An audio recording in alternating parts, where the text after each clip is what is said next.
I am studying 7th year.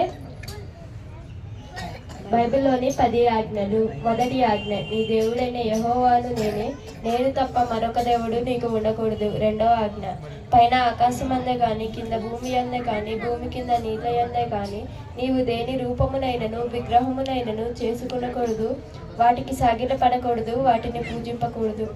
మూడో ఆజ్ఞ, నీ దేవుడైన యెహోవా నామమున వ్యర్థముగా నుచ్చరింపకూడదు. నాలుగో ఆజ్ఞ, విశ్రాంతి దినమున పరిశుద్ధముగా ఆచరించుటకు జ్ఞాపకముంచుకొనుము.